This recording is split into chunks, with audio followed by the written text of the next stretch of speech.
Good morning, Hornets. It's a wonderful Friday here at VCHS. Let's get right into it. We're your host, Braden. And I'm Landon. Let's start out with today's lunch. Today's lunch, we'll be enjoying sloppy joes, potato wedges, baked beans, cucumbers, carrots, grapes, and of course, a cold milk. Now let's jump into today's celebrations with these holidays.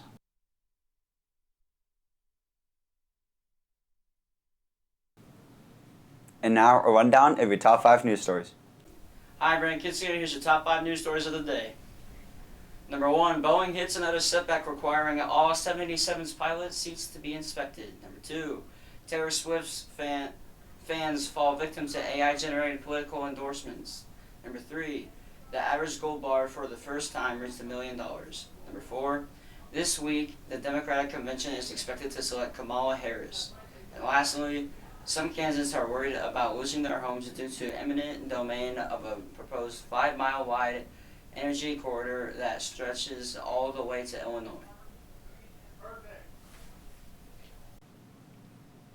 Next, here's today's word and quote of the day. This week's word of the week is incredulous. Of a person or their manner, unwilling or unable to believe something. Teachers can open the door, but you must enter it yourself. Chinese proverb? Over the next few days, you might find yourself in front of the TV. Here are a few good shows your other Hornets would suggest for the weekend. All right, I'm here with Zach Neal. And what's for a TV show, Zach? Bubble Guppies. Why? I just like fish. All right, sweet. Thanks, Zach. All right, I'm here with Enrique. And what's for a TV show, Enrique?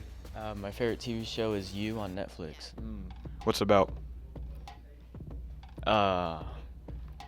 It's about a guy and his his life, and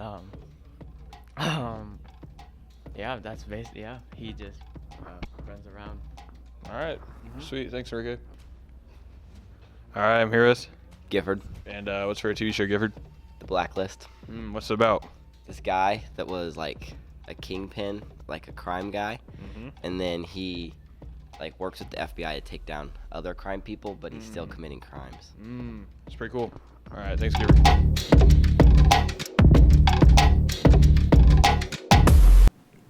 Hornet, it's finally Friday.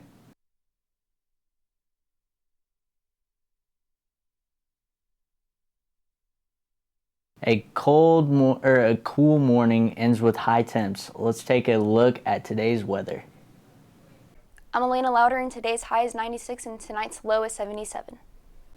And now it's time for a quick blast of the past. We leave you with this day in history. Stay classy, VC.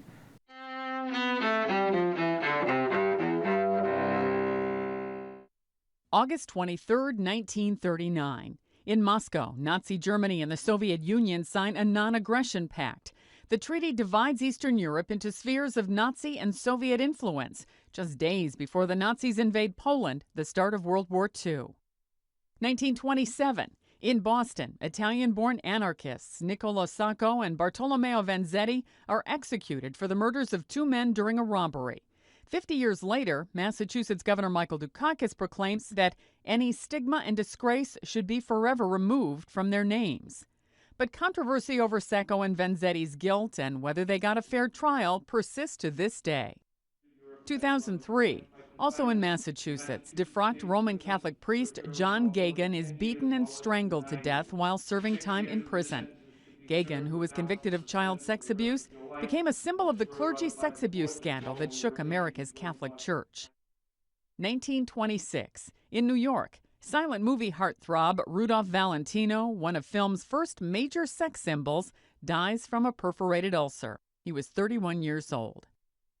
And 1960. Getting to know you, putting it my way, but nicely. Oscar Hammerstein, the Broadway librettist, dies in Doylestown, Pennsylvania at age 65.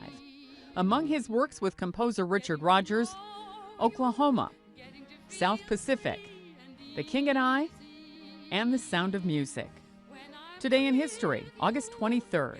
Sandy Kozel, The Associated Press.